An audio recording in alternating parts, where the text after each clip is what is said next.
let's talk about the basics for a butterfly habitat. You can build your own butterfly habitat. We did ours with just recycled wood that we had around the house. The most important thing is that it's completely enclosed and you can use a fine mesh to cover the insides, and then you can use this kind of sticky foam here to seal the door.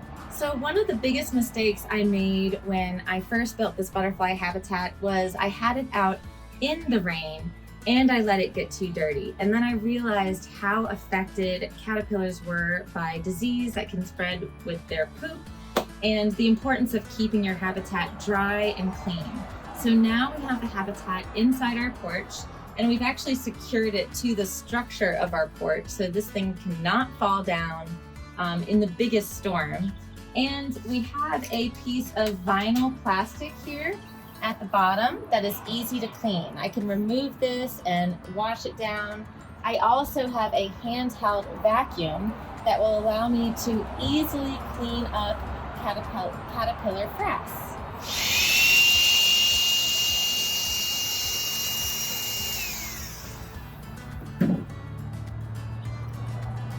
I use alcohol wipes to wipe down and sanitize the habitat.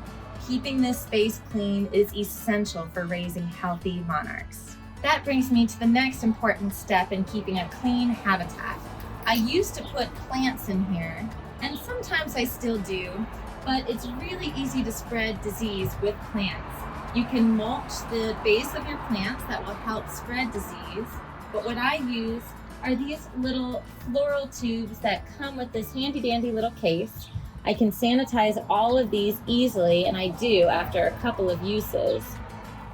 If you look inside, you'll see that the caterpillars have two spaces to form their chrysalids on. Most of the time, they're just going to go to the top of this frame. We also have this bamboo pole that we can use for transplants. When would you encounter a chrysalid that needs to be moved? Well, this is one example when he or she formed a chrysalid right next to the door, and so we want to go ahead and move him or her to make it more safe.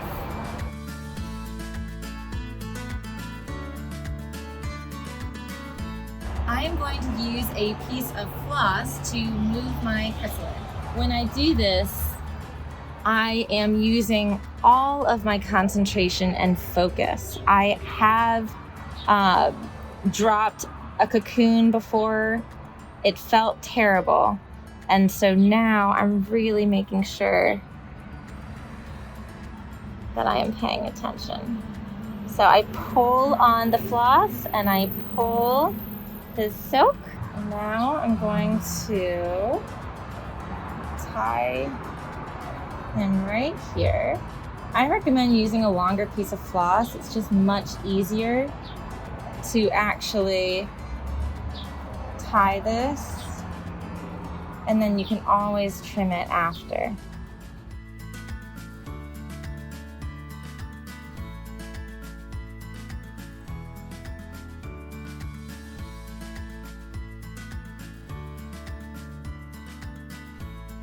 This little guy escaped our enclosure, and so we will need to make sure that all parts are secured, but we are also going to move him into the enclosure. You can also do this with chrysalids that you find outside.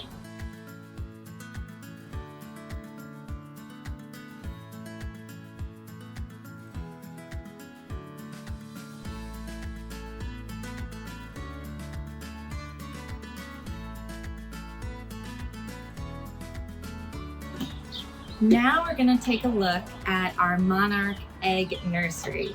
This is important because there are parasites that can affect the monarch egg from the egg instar before they even hatch. So you could collect caterpillars outside, but they could already be infected. So our nursery consists of this little plastic container and a wet paper towel. Now I need to go ahead and clean this out and get a new towel in there. But as you can see, I have one little baby egg right here, and I've put it on a fresh leaf, and that's because it will need some fresh foliage to munch on as soon as it hatches, and that leaf will just not do on its own. And you can see here where I have a couple babies. This is instar number 1. They have first hatched, and they're just munching on these leaves. I'm gonna leave them in here for just a little bit longer, and soon I will transfer them to our cuttings inside our habitat.